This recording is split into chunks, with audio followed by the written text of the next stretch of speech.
another way of saying the Doobie Brothers' great line about once were once vices are now habits. And that, again, is how oppression works.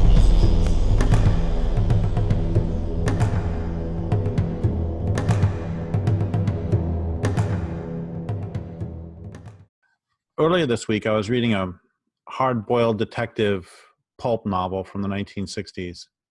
And some hard-boiled detective stuff is really good.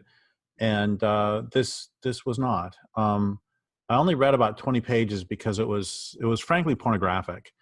And the interesting thing, though, was I read about 20 pages, and in this case, the definition of pornographic that I'm using is one that was given to me by my 8th grade teacher, which is that if the sex adds to the plot, that's okay, and if the plot adds to the sex, that's pornographic. And this was basically just excuses to put women in demeaning situations and then to demean them.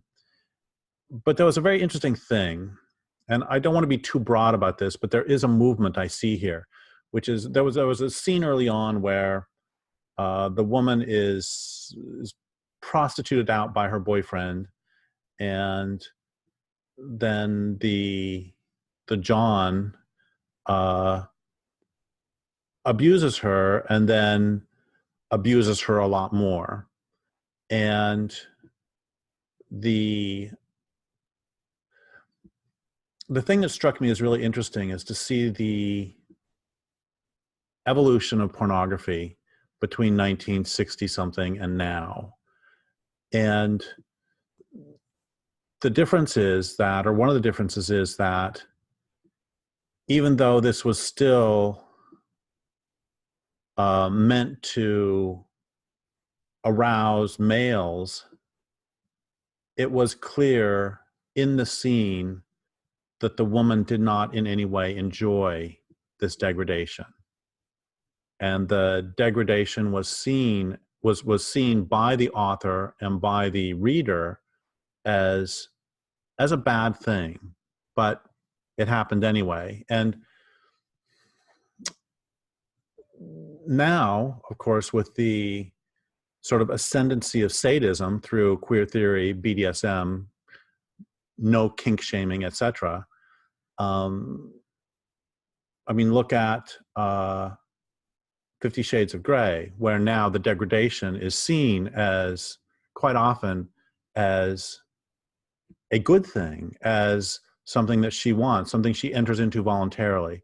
And the hesitation I have in making too broad a statement here is that we can find examples from the 50s and 60s and before of the degradation of women where the male writers primarily, but you know, all sorts of writers who are metabolized into this pornographic system, will present the women as being voluntarily degraded.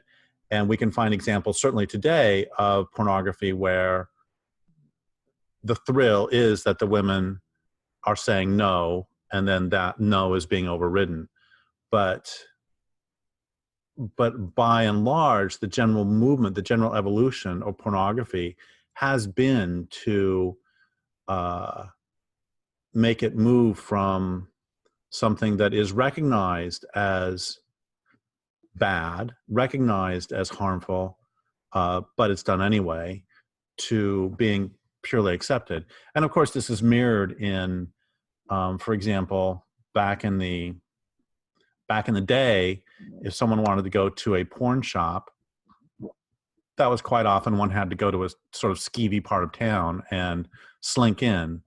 And nowadays, I just saw the other day an advertisement for some TV program, I think on TBS, that some sitcom where a routine part of it is that there is a guy happily in a strip club, and it's that has mainstreamed, and that has become a part of the mainstream culture. And this is how oppression works. And you know, when I was in my 20s, I was a much less experienced writer, and I came up with good lines less frequently. But in my 20s, one of the best lines that I wrote was, there was a story I wrote about living in a house that a cat had pooped all over the basement, the dirt basement, in areas that were not very easily accessible, and there was the air intake for the furnace was down there, and so the entire house smelled like cat poop. And I had a line that was one of my favorite lines from my 20s, which was, "At first the stench really got to me, but after a while I got used to it, and then it didn't bother me anymore."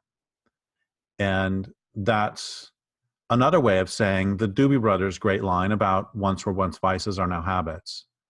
And that again is how oppression works, that at first it's awful and you resist, and then, resistance is kind of pain.